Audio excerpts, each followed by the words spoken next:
किसी भी चीज को समझने के लिए सबसे पहले मन को शांत रखना चाहिए और फिर काम पर ध्यान देना चाहिए, क्योंकि हम मन से ही प्रश्न खोज लेते हैं और मन में ही जवाब देकर बैठ जाते हैं।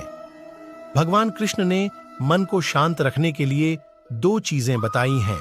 भगवत गीता में भगवान श्री कृष्ण कहते हैं, मन का बेचैन होना उसका स्वभाव है। हमारे मन को लगता है कि अगर वह अलग अलग बातों के बारे में सोचता रहेगा तो हमें आने वाली हर मुश्किल और मुसीबत से बचा लेगा, पर ऐसा होता नहीं है। हम अपने जीवन का काफी अधिक समय सोच विचार करके परेशान होने में निकाल देते हैं। भगवान श्री कृष्ण कहते हैं कि मन का यह स्वभाव बदलना मुश्किल जरूर है, असंभव नहीं। अच्छा, अब आप एक बात बताइए, क्या आप कौवे को कह सकते हैं कि वो कांव कांव की आवाज ना करे? या फिर क्या आप किसी मेंढक को कह सकते हैं कि वह पानी देखते ही ऊंची छलांग ना मारे? हमारे मन का भी कुछ ऐसा ही है। जीवन में कुछ भी होता है, अच्छा या बुरा, हमारा मन उस पर कांव कांव करने लगता है। कांव कांव से मेरा मतलब है चिंता करना, व्याकुल होना। कोई बुरी बात होती भी नहीं है और मन परेशानी की ऊंची ऊंची लपटें लेने लगता है।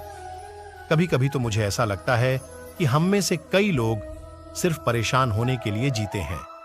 सारी परेशानी, पीड़ा, दुविधा अक्सर हमारी मन की बनाई हुई कहानियां होती हैं।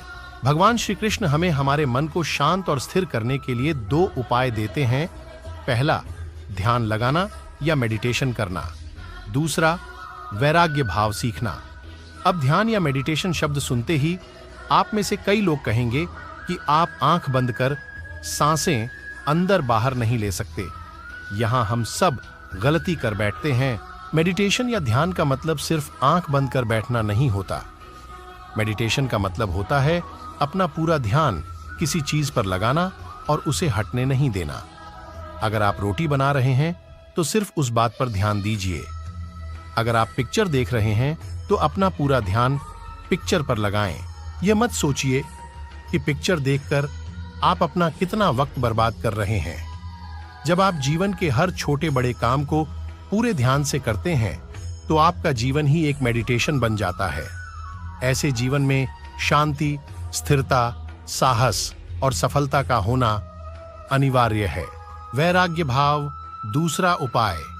वैराग्य का अर्थ यह नहीं कि आप सब कुछ छोड़कर जंगल में जाकर बैठ जाएं। वैराग्य का सच्चा अर्थ है कि आप जो काम कर रहे हैं उसका क्या नतीजा या रिजल्ट निकलेगा उसकी चिंता ना करें। जैसे अगर आपने कोई इंटरव्यू दिया, आप यह कर सकते हैं कि पूरे मन से तैयारी करें और अपना बेस्ट देकर आ जाएं। वह नौकरी मिलना या ना मिलना आपके हाथ में नहीं है।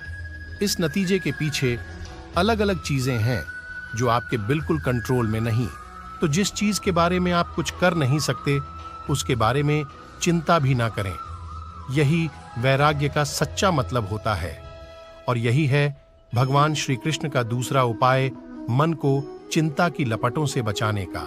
याद रखिए, आप पूरे के पूरे इंसान हैं। समझदारी, संयम और कुशलता से भरे इंसान। आपका मन जब भी कौए की तरह अलग अलग बातों पर आपको परेशान करने लगे, तब अपने मन को भी प्यार से समझाइए और शांत कर लीजिए। बस अपने ऊपर विश्वास रखिए कि आप कभी अपना बुरा नहीं होने देंगे। दोस्तों, इस वीडियो में बस इतना ही। अगर आपको यह वीडियो पसंद आए तो लाइक करें, शेयर करें, सब्सक्राइब करें और कमेंट करें। धन्यवाद।